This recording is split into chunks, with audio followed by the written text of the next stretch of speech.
মেঘা রুটি বানাচ্ছে এখন। আরে ডাক্তার বলেছে হ্যাঁ কটা করে রুটি খাই? আমি 5টা। হ্যাঁ 1 কিলো আটায় আমি 6টা রুটি বানাই।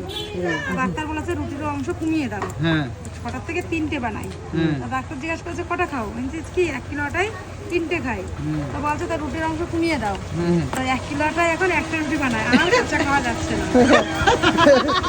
1 কিলো আটায় একটা রুটি। ও ভাই দেখো রুটির সাইজটা দেখো, পিজ্জা হয়ে গেছে, সত্যি পিজ্জা।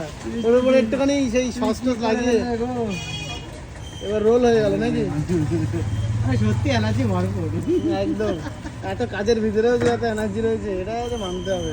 দেখ আমরা তো কাজ করি না, তাও এনার্জি এনার্জি। ড্রিঙ্ক এনে খাওয়াতে উচিত। এনার্জি ড্রিঙ্ক খাচ্ছে আরে। স্টিং হ্যাঁ, তাও এটা তারপরে Red ওইটাকে Bull। কি বলে? রেড বুল। আরে না, ওই আরে দাঁড়া, কি মনে করতে পারছি না। ওই 10 টাকা করে দাম হ্যাঁ গ্লুকো ও, গ্লুকো, ওআরএস।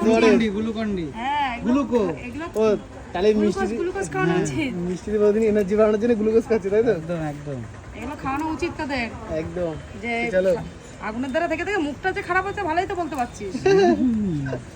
দেখো মুখটা আগে সে চকচকে ভাবতে কমে গেছে না? না, না, আবার হবে? কমেন্ট করে জানিয়ে যদি দিন। আবার ধামাকা নিয়ে আসবে তখন আমরাই চমকে যাবো, আমরাই সারপ্রাইজ নাকি? চকচক করে জীবনে কি হবে? অনেক তো নিজেকে গুছিয়েছি, ওর কোনো পয়সা কিছু নেই। পয়সা যার আছে তার সাথে সবাই আছে, একদম। পয়সা যার নেই। সে অবশ্যই, কিন্তু একটা সময় পয়সা থাকবে তখন কিন্তু নিজের চেহারার দিকে ওর শরীরের দিকে